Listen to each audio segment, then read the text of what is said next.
Hello guys! Magluluto na naman tayo ngayon. Ang ating recipe for today ay chicken potato balls. Kung nakikita nyo guys, marami akong patatas na hinuhugasan. Ating niyang pakukuluan hanggang sa lumambot.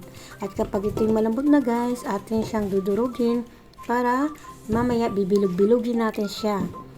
So kapag katapos natin siyang mabilog, ayan ay magiging balls, potato balls na kung tawagin. So, anong gagawin natin? Pakukulan muna natin hanggang sa lumambot. And then, pagkatapos niya, pagka malambot na, ayan, dudurog-durugin na natin siya. Imamash natin para maging mashed potato na siya. So, kapag nakagabuo na tayo ng mga potato, guys, potato balls, magluluto naman tayo ngayon ng manok.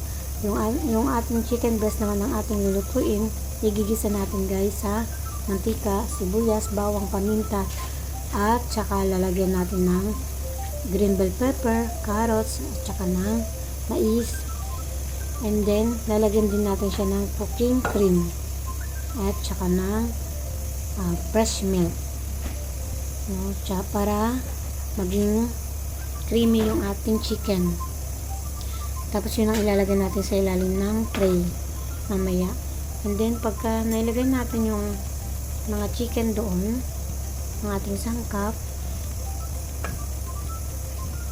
tsaka natin ilalagay sa ibabaw yung mga binilog-bilog natin na potato. So mamaya guys, papakita ko sa inyo kung paano. Ayan, inigisa na natin yung butter muna nilagay natin. Olive oil, tapos butter, tapos lagay natin yung sibuyas.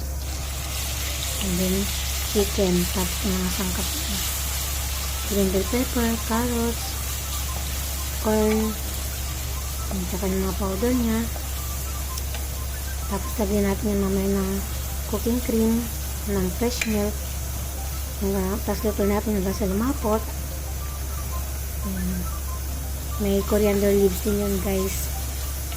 So pagka nagisa na natin yan, nakagawa na tayo ng chicken na yan, lalagyan natin yun sa tray. Lalagyan natin sa tray, kakalat natin, then ilalagay naman natin ang ating mga potato balls. And then after nun, lalagyan natin ng mozzarella cheese, cheddar cheese, and then lalagyan natin ng cream, yung niluto natin na cooking cream, pang ibabaw, pang toppings. Tapos luto natin siya sa tray. So panoorin nyo na lang guys kung paano yung ginawa ko.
Ayan na nga guys, naputol ang ating video. So kung makikita nyo na lang dyan ay tray. Naka-ready na ang ating tray at saka mga potato balls. So nilalagay na natin ang ating toppings. Yung ating toppings guys ay fresh milk yan na may harina at saka butter. So ang ginawa natin, naglagay muna tayo ng butter sa ating lutuan, sa ating kaserola. And then naglagay tayo ng 2 kutsarang harina and nilagay natin ng fresh milk. So hinalo-halo natin hanggang lumapot. So ayan na, nakagawa tayo ng toppings at atin na ibinuhos dito sa ating potato balls. Sorry guys na putol ang ating video. Ang ilalim yan guys yung ating chicken na gisado. So ayan, nilagay natin sa ibabaw ng mozzarella cheese. And then niluto natin sa oven ng 30 to 45 minutes, 180 degrees. Ayan. Tapos sa ibabaw guys, lutuin natin ng 3 minutes lang. So yun na siya guys, luto na siya. Kakagawa tayo ng chicken potato balls o mashed potato.